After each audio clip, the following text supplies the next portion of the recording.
Now, illegal drugs are cheaper and purer globally than at any time over the last 20 years.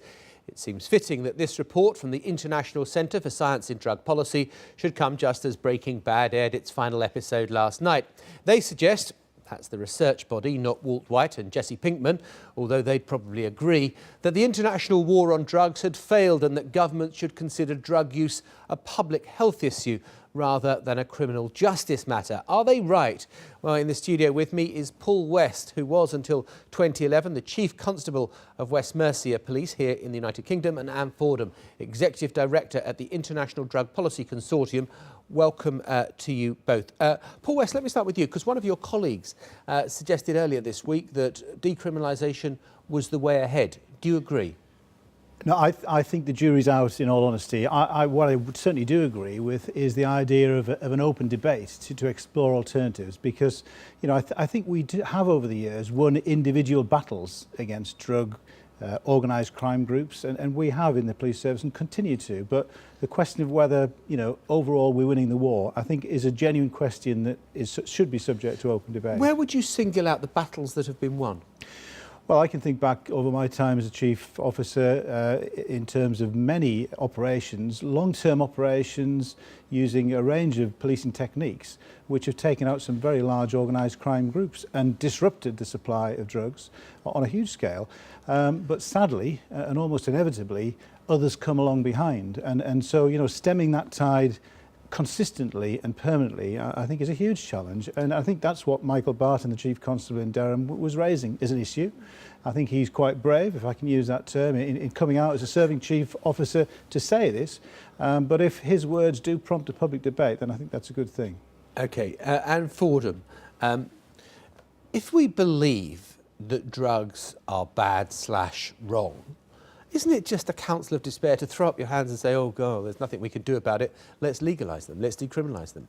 Well, I don't think that it's a counsel of despair, because essentially what the report shows is that the approach that has been about prohibition, about reducing the supply of drugs, has come at a very high human cost in terms of mass incarceration of people for drug offences and an HIV epidemic amongst people who inject drugs so they can't access health services, but actually hasn't worked to reduce the supply of drugs. And when we talk about decriminalising drugs, or, you know, removing criminal sanctions for drug use, we are talking about trying to ensure that we do not make the problem worse by criminalising people who use drugs. And we should actually be focusing law enforcement resources on some of the more harmful aspects of the drug trade. But legal regulation, which is something that's also been tabled, would actually bring around more control into the drug market. If you were a parent and you had teenage children, maybe slightly younger than teenage children, they've not come across drugs before, and what do you say to them? You say, well, they're all right, they're decriminalised, there's no harm? Well, for example, Portugal is a good example around decriminalisation. Portugal decriminalised drugs in 2001, but they still send a very strong public health message around drug use. I mean, using the criminal justice system to send a public health message plainly doesn't work. But Portugal actually decriminalised and basically also gave a very strong health response, but they don't condone drug use. People who are caught in possession of drugs are encouraged to go to what they call a dissuasion commission, talk about whether their drug use is a problem or not. If their drug use is a problem, then they're encouraged to enter treatment. And Portugal has actually seen levels of... We'll be talking to someone from Portugal actually a little bit later on Global, who'll be discussing the detail of that example. Yeah. Paul, let me come back to you. You said that the Chief Constable of Durham had been brave. That is often a euphemism for foolhardy. You know, that was a brave thing to do. No. I use that term, you know, in the genuine sense that I think as a serving Chief Constable to come out with a statement which is so clearly going to prompt, I think, a lot of criticism from many quarters and is completely counter to government policy, I think is a brave thing to do in the sense that he's saying that there's need for a public debate, and if nobody else is going to prompt it, I'm prepared to do that. Yeah, I just wonder whether you both think that there is a sort of almost a gap between the people at the sharp end who are dealing with the problems of drug abuse and the like, the law enforcement bodies who are trying to you know, enforce the laws, and the policymakers who run terrified of newspaper headlines that will say they've gone soft on drugs.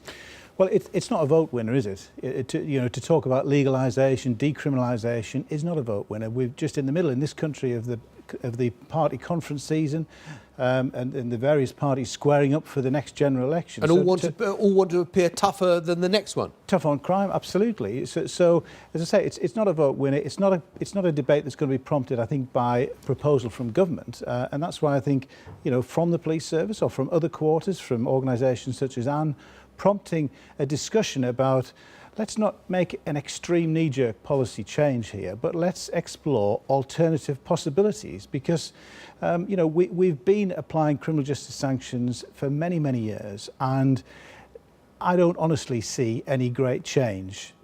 So I think we can hold on to those criminal justice approaches, but let's explore alternatives. I want to bring you in. The important thing about this report is it is just another sort of overwhelming piece of evidence, mounting evidence, that points to the fact that the war on drugs has failed. I mean, on all its stated aims, has failed.